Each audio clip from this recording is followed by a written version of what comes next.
From New Delhi, you're watching DD India News, India's Voice to the World. I'm Nipakshi Khurana. Coming up in the next hour.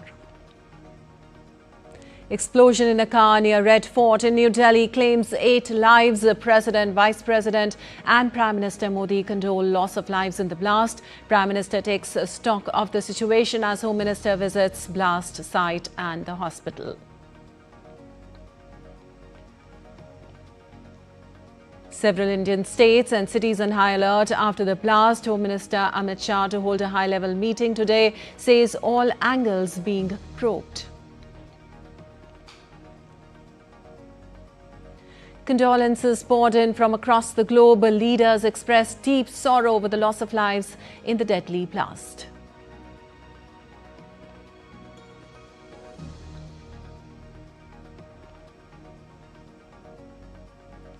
Prime Minister Narendra Modi to embark on a 2-day visit to Bhutan. A visit aims to strengthen special ties of friendship and cooperation between the two countries.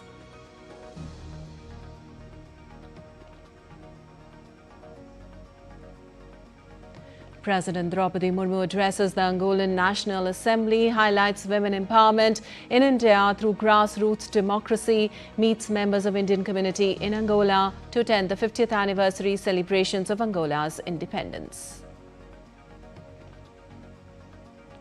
The United Nations Climate Conference COP30 opens in the Amazon city of Belém in Brazil with pleas for the world to keep up the fight against global warming.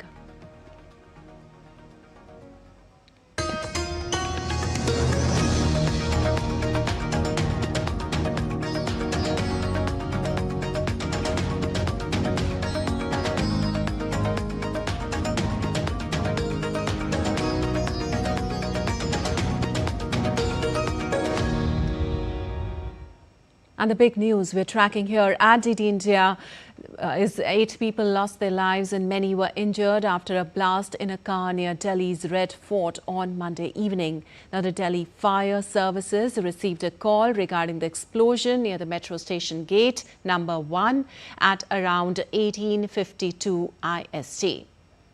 Now, the blast took place near a slow-moving car, following which several other vehicles also caught fire and sustained damage in the explosion.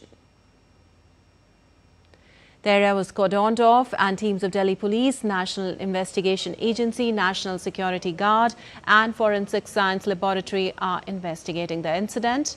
The police are scanning CCTV footage to determine the route of the vehicle before the blast occurred.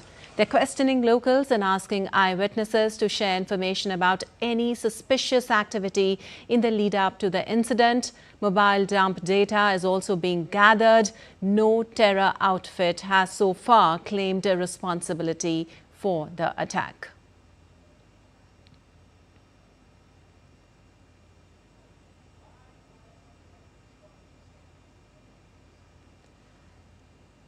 And right now up on your screens is the exclusive CCTV footage of the white I-20 car moments before the blast.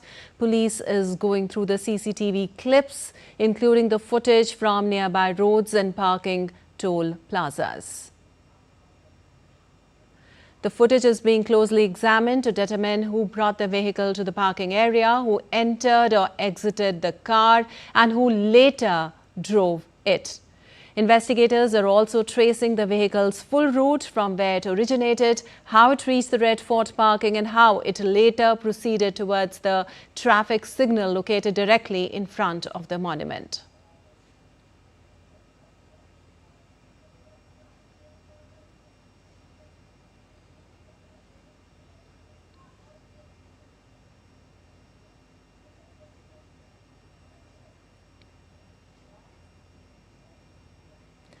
And right now on your screens are the morning visuals from the blast site. A team of Forensic Science Laboratory and security personnel are present there.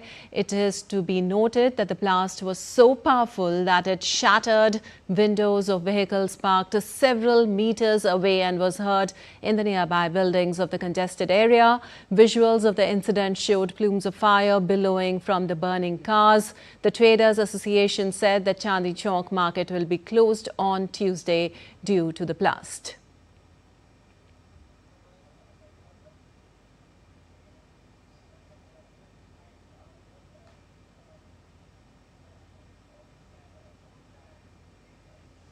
And also following the explosion, the cause of which was yet to be disclosed by the police, a nationwide alert was sounded, leading to enhanced security in crowded areas.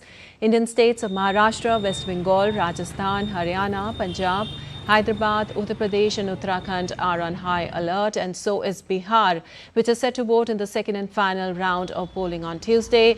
Authorities in Kerala have also directed the police to strengthen security across the state.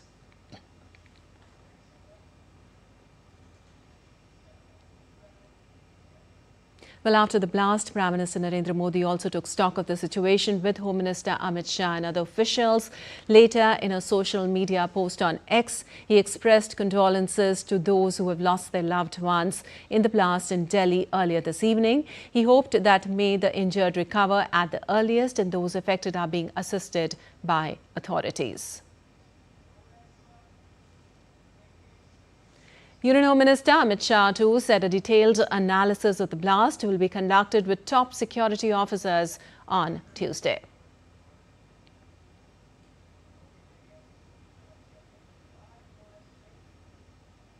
Well, moments after the blast, the Home Minister visited the site and later went to meet the injured at Lok Nayak Jayaprakash Hospital also.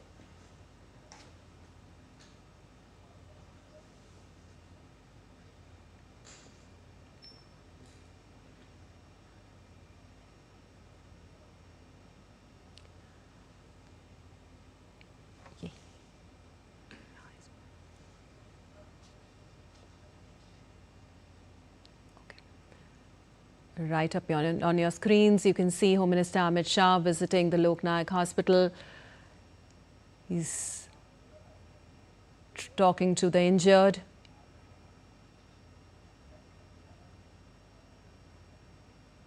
Immediately after the blast, also Home Minister Amit Shah visited the site and later visited the injured at the Lok Nayak Jayaprakash Hospital.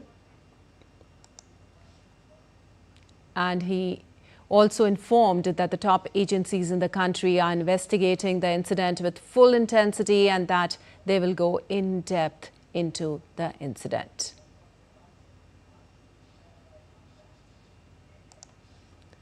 And President Droupadi Murmu also condoled the loss of lives in the blast. In a social media post, she said, and I quote, "I convey my heartfelt condolences to the families and friends of those who lost their lives in the blast that has taken place in Delhi. I pray for the quick recovery of those injured," unquote.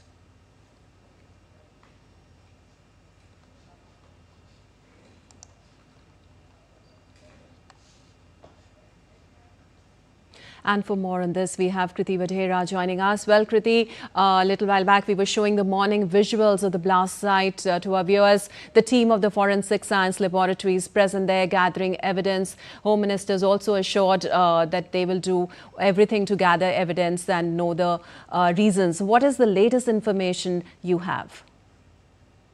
Well, Lipakshi, yesterday's evening has been an unfortunate evening for National Capital Region, as we all have witnessed. And it's not just about the evening. Since yesterday afternoon itself, when Jammu and Kashmir police, along with Haryana police, raided Faridabad area. So this evening incident has been, of course, linked with the afternoon raid, and the blast, which triggered at 6:52 at Red Fort area, it engulfed around six vehicles and three auto rickshaws around that vicinity of the area where the blast happened. And not to forget here that Chandni Chowk, the Red Fort area where it happened, it is densely populated area. It's the area of Old Delhi, Asia's biggest market of apparel and clothing. And here, we shouldn't forget the time it has happened. It's the peak wedding season in northern India.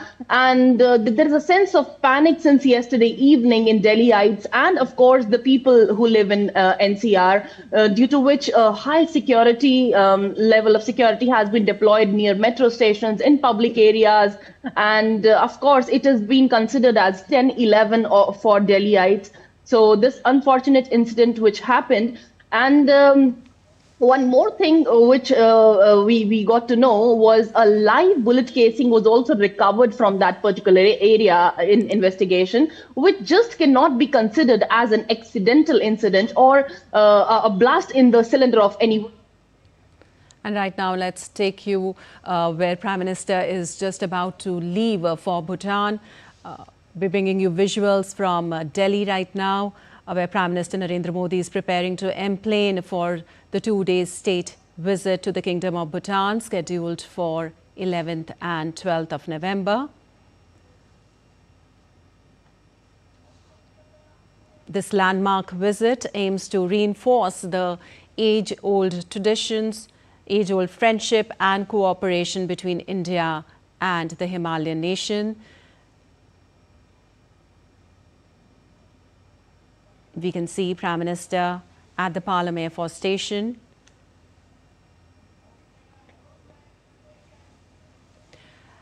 And we had Kriti Vadhera with us on the Delhi Red Fort blast yesterday. Well, Kriti, a red alert has been sounded, high alert sounded across multiple states. Enhanced security in crowded areas has also been in place now.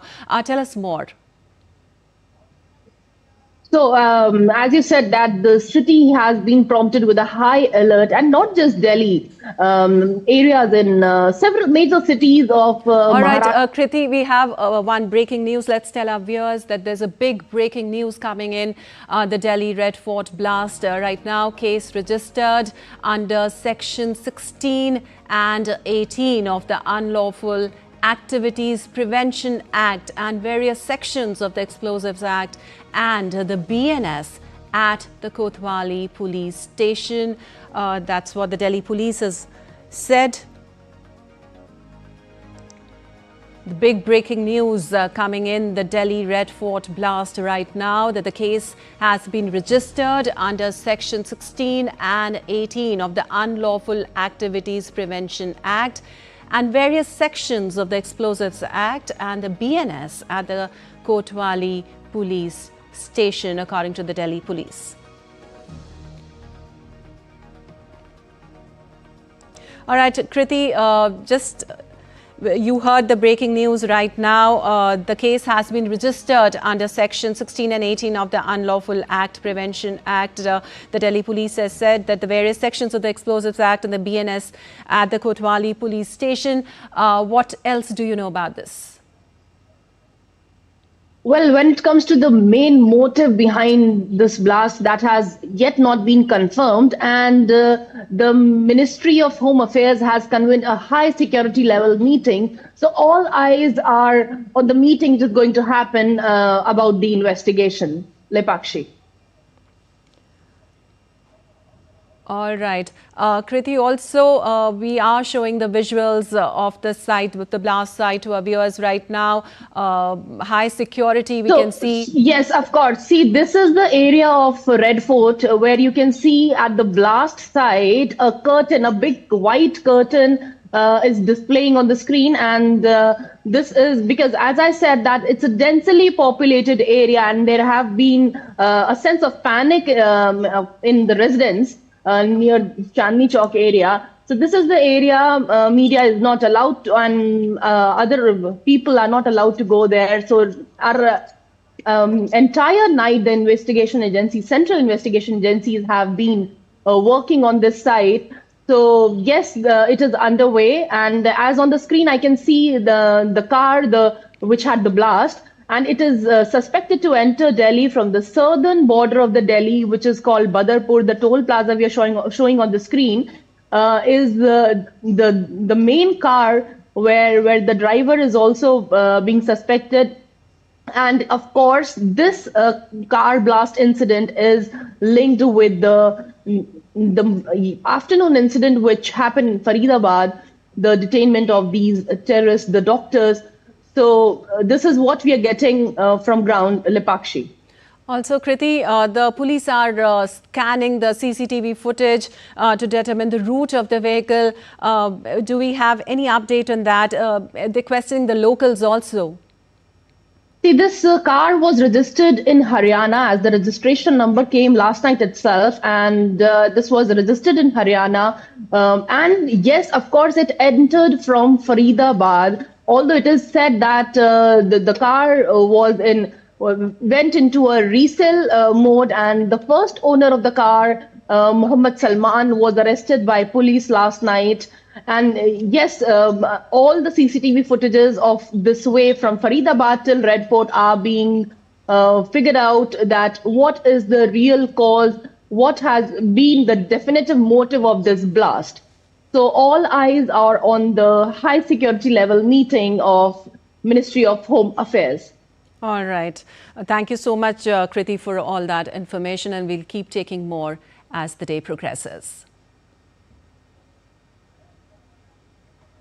And notably, as told by our correspondent, the Jammu and Kashmir police on Monday busted an interstate and transnational terror module, arrested 7 people and seized 2,900 kg of possible ammonium nitrate in the past 15 days. Now, out of the total recovery, 360 kilogram of possible ammonium nitrate was recovered from the house of a doctor in Haryana's Faridabad. Besides timers with batteries, arms, ammunitions, including assault rifle and walkie-talkie, were also recovered. According to the officials, the recovery was made during a raid at Al Falah Hospital in Faridabad based on information provided by Dr. Adil Ahmed rather during interrogation. Now, another doctor, Dr. Muzammil Shakil, who was employed at the hospital, has also been arrested in connection with the case. The joint operation between Haryana Police and Jammu and Kashmir Police is still underway. And also, the political fraternity across the globe condoled the loss of lives in Delhi explosion. The European Union's ambassador to India, along with the envoy of France and the Egyptian embassy, offered condolences on the loss of lives in Delhi blast on Monday evening. The U.S. State Department Bureau of South and Central Asian Affairs also expressed condolences over the high-intensity blast near Delhi's historic Red Fort. Now, extending condolences over the incident, President Mohammad Muizzu said Maldives stands in solidarity with the people and government of India in this difficult time. Condolences also poured in from the ambassadors of Japan, UK and Argentina. The ambassadors extended prayers for the injured and deceased. The embassy of Iran also expressed deep sorrow and conveyed sympathy. And still to come on DD India Newshour. Prime Minister Modi and Bhutan King will inaugurate Punat Sangchu second hydroelectric project jointly developed by India and Bhutan. President Droupadi Murmu addresses members of Indian community in Angola. And after completing our engagements in Angola, President Murmu will leave for a 3-day visit to Botswana later today.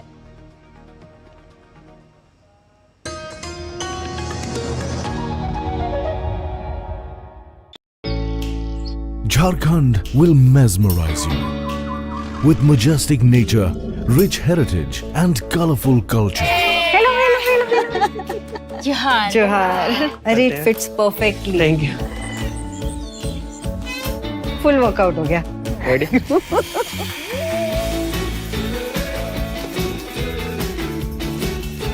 Postcards from Jharkhand on National Geographic.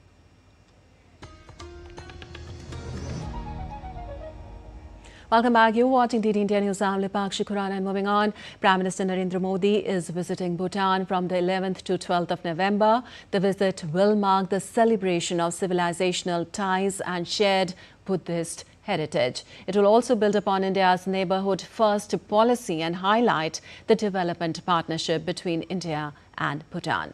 DD India correspondent Shubhendu Ghosh gets us more from Thimphu. Take a look. Prime Minister Narendra Modi will pay a state visit to Bhutan from 11th to 12th November 2025. The visit seeks to strengthen the special ties of friendship and cooperation between the two countries. In Thimphu, Prime Minister Modi will participate in the ongoing Global Peace Prayer Festival. Prime Minister will also attend the celebrations dedicated to the 70th birth anniversary of His Majesty Jigme Singye Wangchuk, the fourth king of Bhutan. The visit coincides with the exposition of the sacred Piprava relics of Lord Buddha from India. Prime Minister will also offer prayers to the holy relics. During the visit, Prime Minister Modi will receive an audience with the King of Bhutan, Jigme Khesar Namgyal Wangchuk. The two leaders will inaugurate the 1020 megawatt Punat Sangchu second hydropower project, developed jointly by India and Bhutan. PM Modi will hold talks with his Bhutanese counterpart, Shering Tobgay. India is Bhutan's largest trade and development partner. Since 2014, India's trade with Bhutan has more than tripled from $484 million in 2014-15 to $1,777.44 million in 2024-25, accounting for over 80% of Bhutan's overall trade.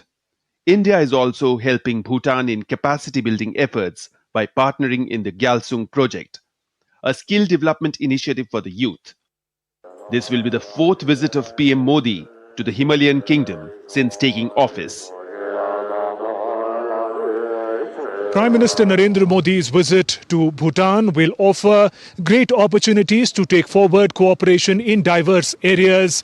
There is the shared heritage of Buddhism, where Prime Minister is going to participate in global peace prayer festivities. Also time-tested development partnership with focus on the mega hydropower project.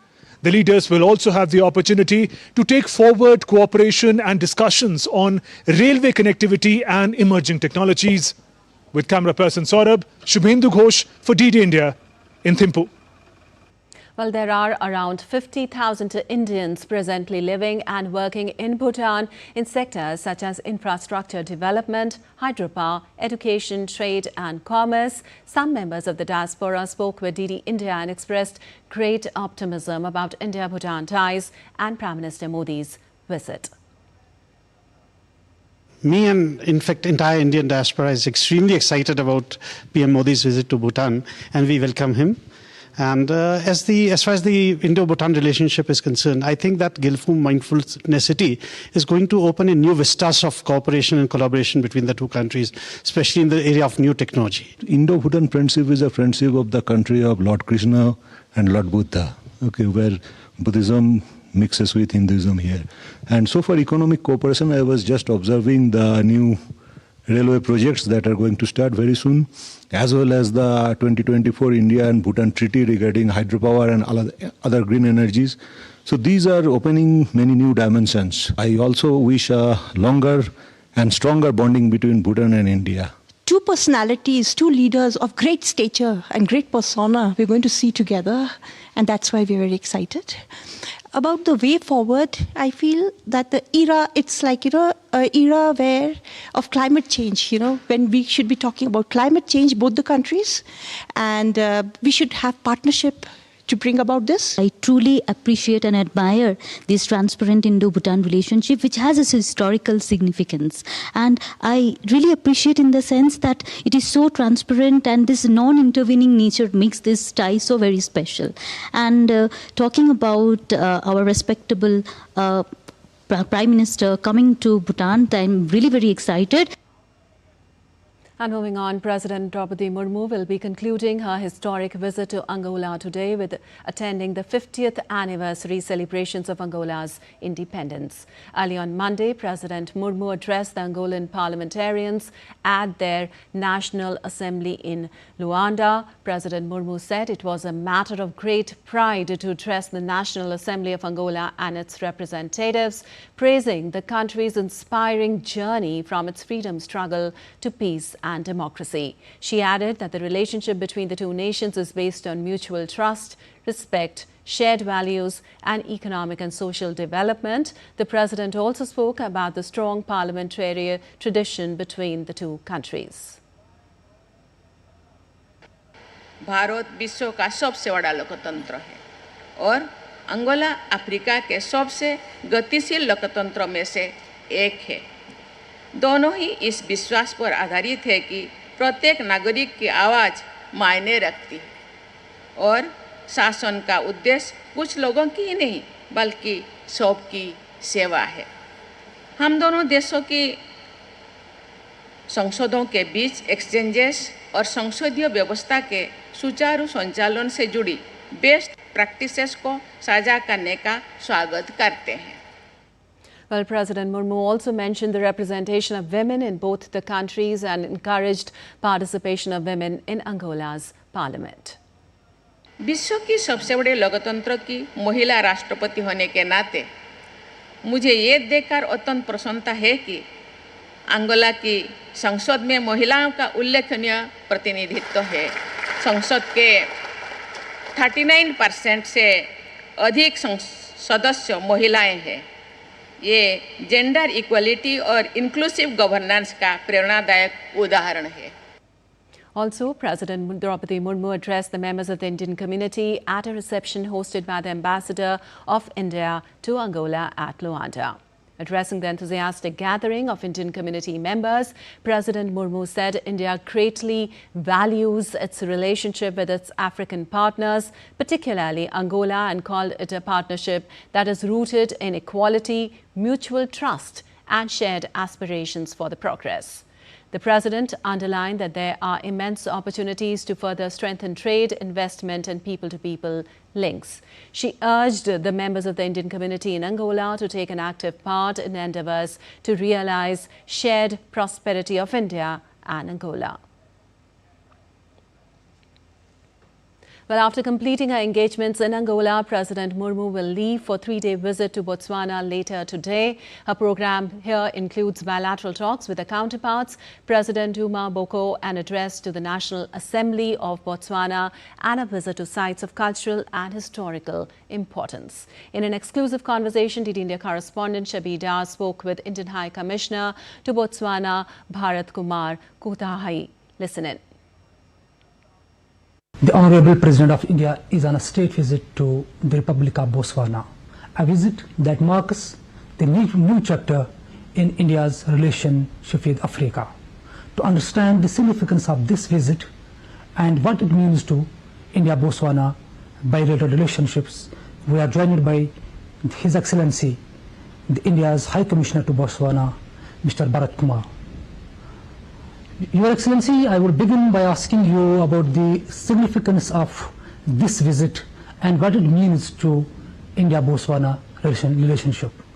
It is quite a significant visit, considering the fact that since establishment of diplomatic relations when they got independence 60 years ago, this is the first time a head of state from India is visiting Botswana. So that way, this is a milestone in bilateral relations between both the countries. This visit will definitely pave the way to further enhance the areas of cooperation, be it health, be it education, be it small and medium scale manufacturing.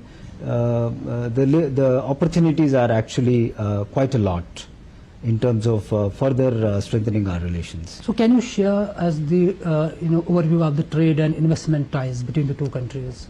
What is the trade? How is currently, it going? if you talk about last year's trade figures between both countries, we had a trade of $506 million US, primarily diamonds, but a few other sectors like engineering and automobile parts is also there. But I believe there is further scope for increasing the basket of trade. So now Botswana is also donating cheetahs to India, and this is really a vision of both countries vis-a-vis the wildlife conservation. Yeah. So what do you have said about this? The Botswana government has been quite generous to our request to donate cheetahs, and I think you have got the information that the government has agreed. Botswana government has agreed, and we will be having a ceremony during the state visit when the cheetahs will be handed over in a symbolic way to our side. This marks the beginning of a long-term and very fruitful relationship between both countries in terms of conservation efforts. So how do you see India's role evolving in Africa, particularly in the southern Africa in coming years? India plays a very important role in Africa in general and Southern Africa in particular. I am special representative to this region as well, the SADC we call it as. And I believe in times to come, India's engagement with SADC would be kind of a cornerstone for the larger India-Africa relationship as well. Working with countries at a bilateral level within SADC and expanding it to other countries would form the nucleus for further strengthening our relationship with the continent as well. So that means that India would have a big role to play in Africa, and particularly in the southern African countries in years to come. Yes, definitely. Thank you, Your Excellency, for speaking with DD India. With cameraman Ramakant, this is Shabir Dar for DD India in Gaborone, Botswana. And still to come on DD India Newshour. Bihar votes today in final phase of assembly elections. Sergio Gore sworn in as next US ambassador to India.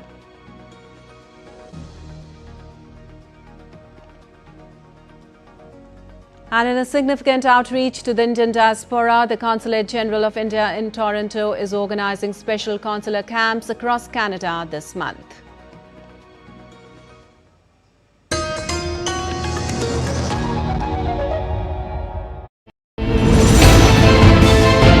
Geopolitics and trade deals. Economic challenges amid development. Hard work and the path to prosperity. It's the economy always. Between walkers, money is what money does and says. Supply creates its own demand. Between the bulls pulls and bears tears. When supply chains globalization and India rises to the podium. We'll get you centered with the Economic Brief at 8 p.m. every Thursday on DD India.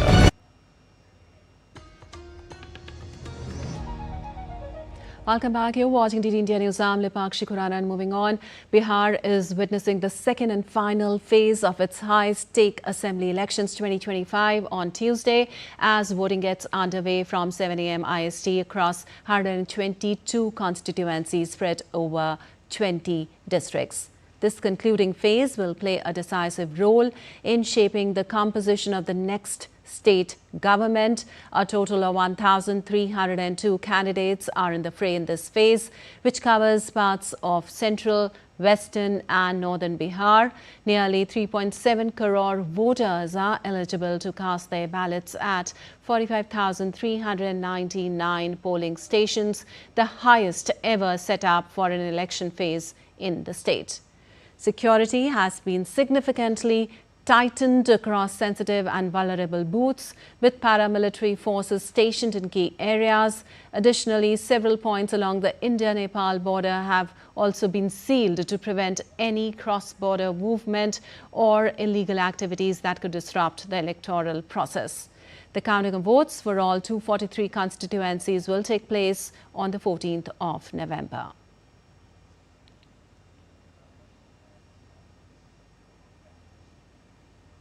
And for more on the elections, I'm joined by my two colleagues, Deepika Mehto from Jehanabad and Siddharth Bharadwaj from Sasaram. Well, good morning to both of you. Deepika, my first question to you. Jehanabad has often seen close contest and high voter enthusiasm. How are the voters turning up in the morning today, and what are the issues seem to be driving the voter sentiment in this final phase?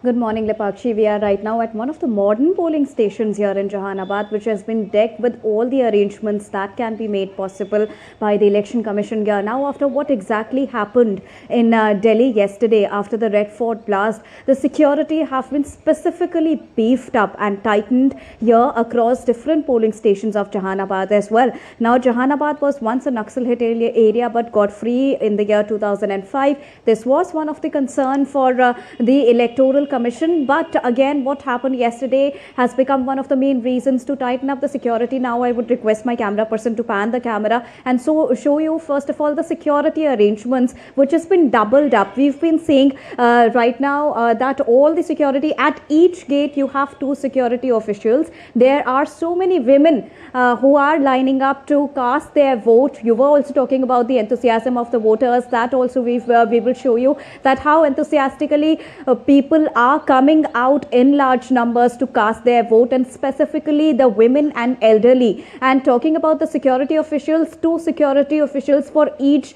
gate here inside this particular polling booth. Now people are being assisted by officials here which have been deputed by the district administration officer. And especially since morning, we are here since 7 o'clock and we are witnessing a high voter turnout in the female category. In the visuals you can see the same. And when we talk about the arrangements, I would now request the camera person to show you the kind of arrangements that makes it look so celebratory and so vibrant. Here you can see all the arrangements with the decorations. There is a selfie booth there, which is such a beautiful selfie booth that says happy voting. And here at this particular spot, the first female voter was awarded the certificate of appreciation by the district administration in order to encourage the voters to come out in large number. And she also further, through her media channel, urged everyone to come out in large number throughout the day and cast their vote without any fear. Do it fearlessly and celebrate it enthusiastically. Apart from that, Lipakshi, apart from the decorations, apart from the arrangements,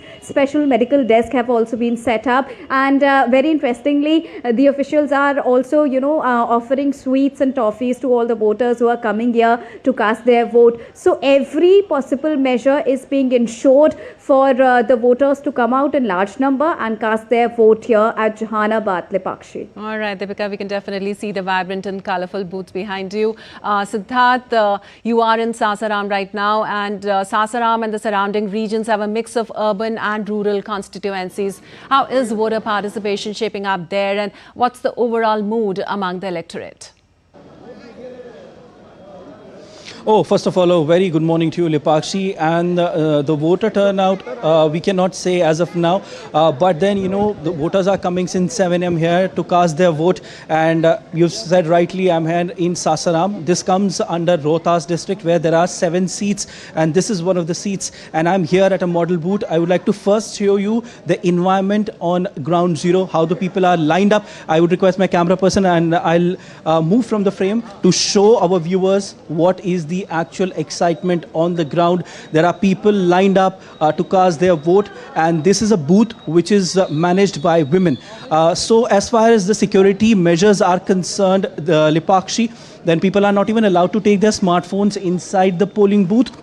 And like my colleague Deepika mentioned, there is webcasting on every polling booth for the real-time monitoring to make sure that the elections happen in a streamlined and fair manner.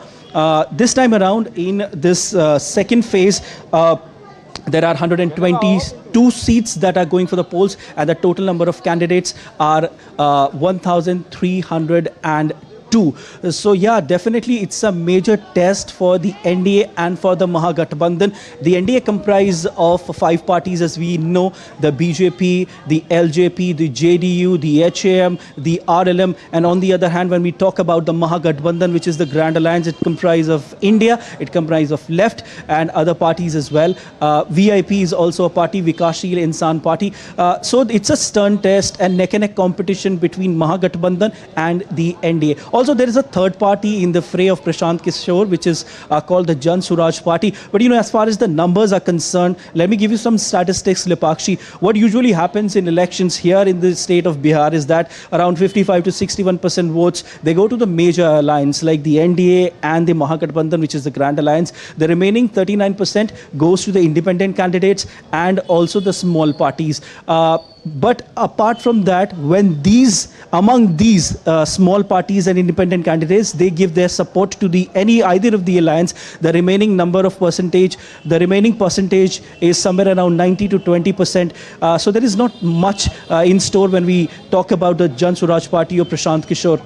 And also there's an MY factor which is playing on. As far as the NDA is concerned, the MY factor focus on the Mahila and the youth, which is women and the youth. And as far as the Mahagathbandhan MY factor comprises of the Muslims and Yadavs. So definitely that's what I'm saying. There is a stern test between the Mahagathbandhan and the NDA. And also, when we had a word with the people here, Lipakshi, at ground zero, people are saying that they are voting for the development. We didn't hear as such that people are voting for change, they want more development. They say they're happy with the current government and they want more and more development. And the key issues remain of employment, better road infrastructure, better overall infrastructure, the financial empowerment, the women empowerment, and some other issues as well. So they're saying gradually they are looking at the development, and in the past 4 or 5 years they have seen major developments in the state of Bihar. And this is a state we all know, Lipakshi, which is often referred to as the political mirror of India. So that's why the elections matter in Bihar the most. And I've told you the factors on which the elections are.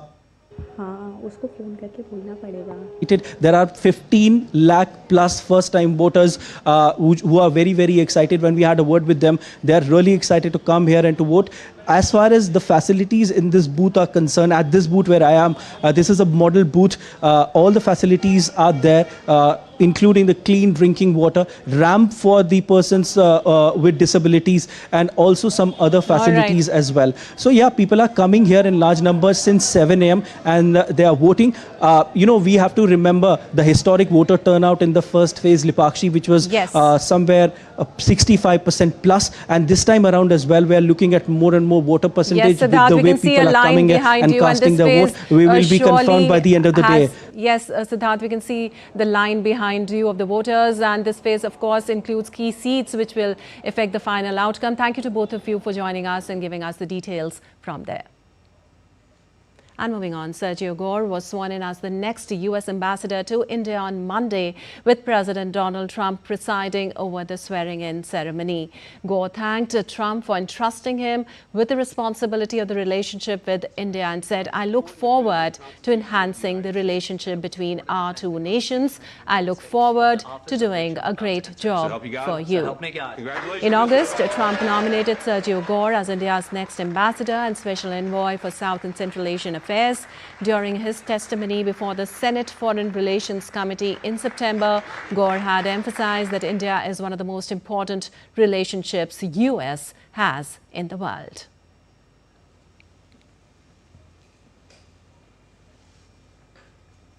And in a significant outreach to the Indian diaspora, the Consulate General of India in Toronto is organizing special consular camps across Canada this month. These camps are making it easier for senior citizens to obtain life certificates, an essential requirement for pensioners living abroad.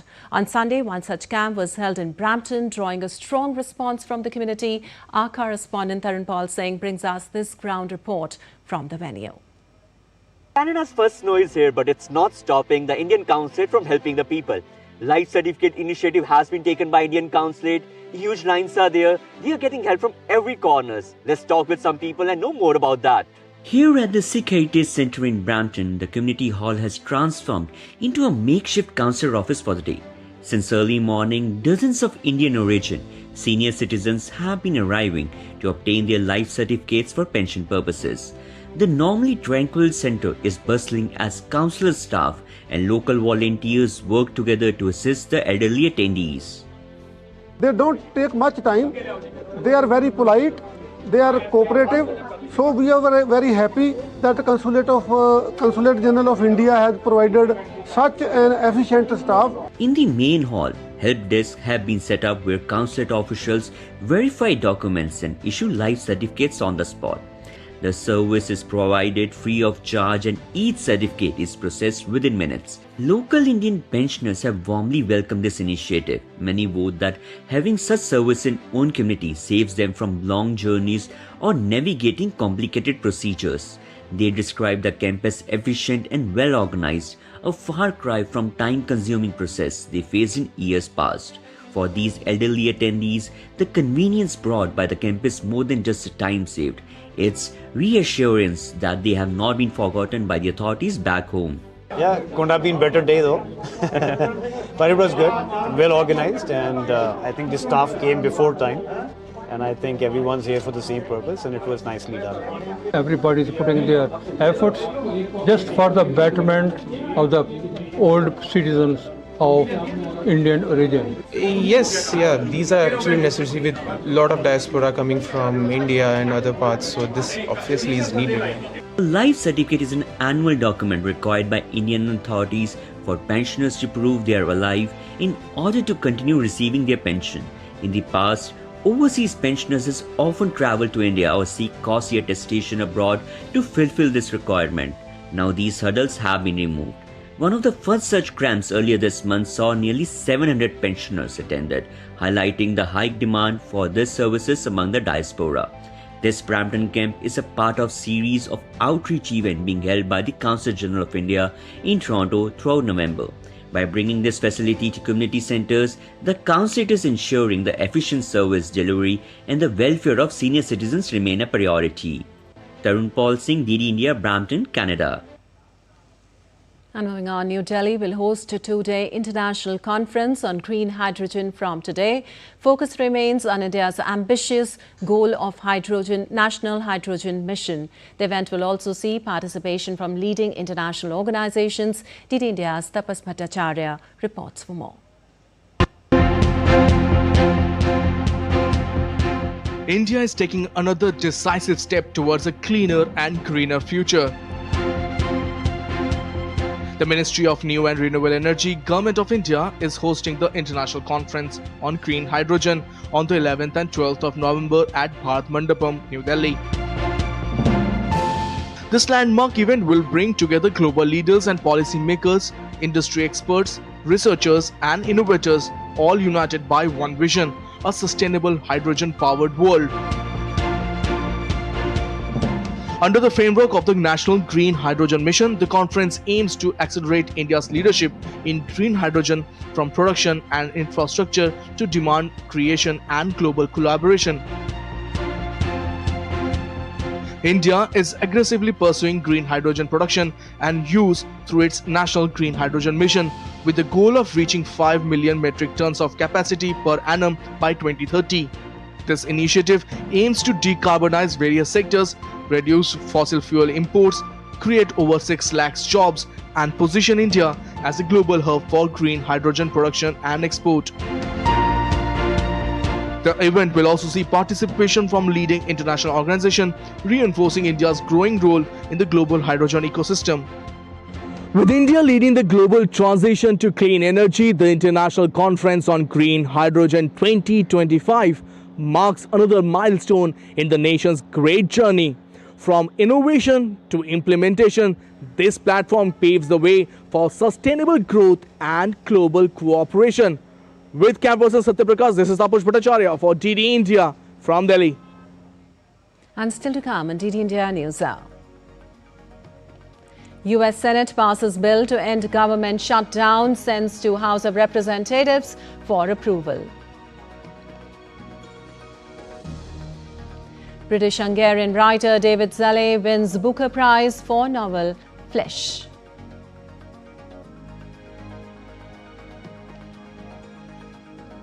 And Samrat Rana scripts history at ISSF World Championships.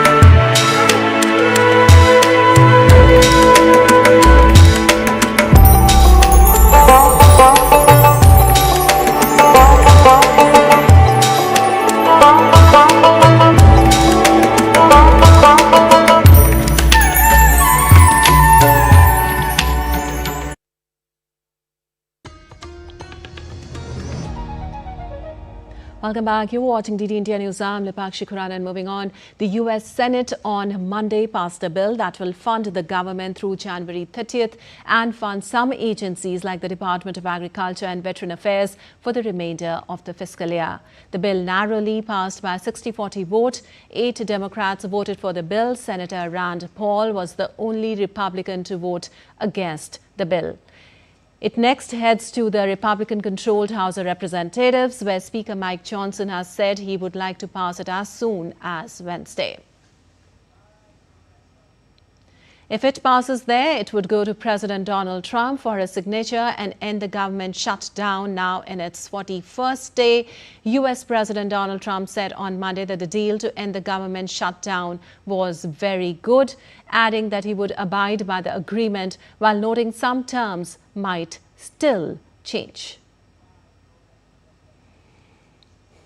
Well, I will be. I'll abide by the deal. The deal is very good. We're not going to be giving $1.5 trillion to people that came in from jails and from, the gangs and drug dealers and all of these others that they wanted to be given health care, which would have hurt our health care system. I hope that we're going to be able to have a health care where Lindsay and I were discussing it, Jim and I were discussing it, and Katie, we discussed it. We want a health care system where we pay the money to the people instead of the insurance companies. Well, U.S. President Donald Trump on Monday demanded air traffic controllers return to work as travelers endured another day of flight cancellations, threatening to curtail the pay of any controller who did not go back. Trump said he would award those who have not taken time off during the 41-day shutdown $10,000 bonuses and would welcome the resignation of the rest. Some 20% to 40% of controllers have been absent on any given day at the 30 biggest U.S. airports during the shutdown. Trump also said his administration will begin establishing a new air traffic control system in the coming weeks.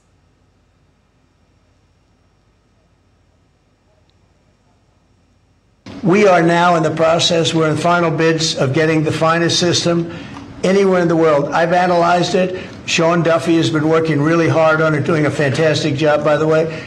And over the next 2 or 3 weeks, we'll be handing out the finest air traffic control system anywhere in the world. All the towers will be equipped. Meanwhile, U.S. President Donald Trump has threatened legal action against BBC over its edited 2021 Capitol speech, which the British broadcaster admitted was an error of judgment. In a letter, Trump's lawyers said the BBC must retract its documentary by Friday or face a lawsuit for no less than $1 billion. The letter also demanded that BBC issues an apology and compensate Trump for alleged reputational and financial harm.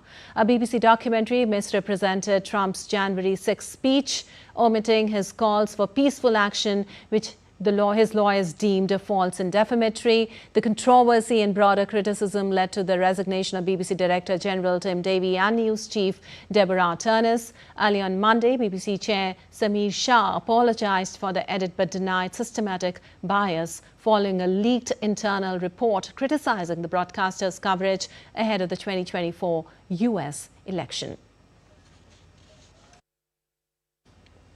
And the British-Hungarian author David Szalay has won the 2025 Booker Prize for his novel Flesh, a haunting tale of ambition, loss and identity. Zalay's win marks his first Booker after previously being shortlisted in 2016 for All That Man Is. David Zalay's novel Flesh tells a tortured story of a Hungarian amateur who makes and loses a fortune. The novel examines masculinity and moral decay through spare, powerful prose. He beat 5 other shortlisted authors to claim the prestigious literary prize. Speaking to the Booker Prize organizers, Szalay said he wanted to craft a story that began with Hungary and ended with England, exploring Europe's deep cultural and economic divides. And in sports news, the young Indian shooter Samrat Rana created history in Cairo, clinching gold in the men's 10-meter air pistol at the prestigious ISSF World Championships. The 20-year-old became the first Indian pistol shooter in an Olympic discipline to be crowned the world champion. His triumph also powered India to the team gold in the event. With 3 gold, 3 silver and 3 bronze medals overall, India climbed from 5th to the 3rd in the medal standings. China continued to lead the table with 6 gold, 4 silver and 2 bronze. Samrat shot 243.7 in the final to beat back the challenge of China's Hu Kai, who took the silver in a nerve-wracking medal round with a score of 243.3. Significantly, this was also the first time 2 Indian shooters won medals in the same event at the World Championships. All right, that's all for this edition of DD India News Hour, but let us know your thoughts on the news of the day. For those on the go, you can get all the latest news and updates from India and across the world on the DD India mobile app. The app is available on both Android and iOS platforms. Scan the QR code on the screen to download now. We'll be back with more news as it breaks here on DD India. I'm Lipakshi Khurana from all of us here in Delhi. Thanks for watching DD India News Hour.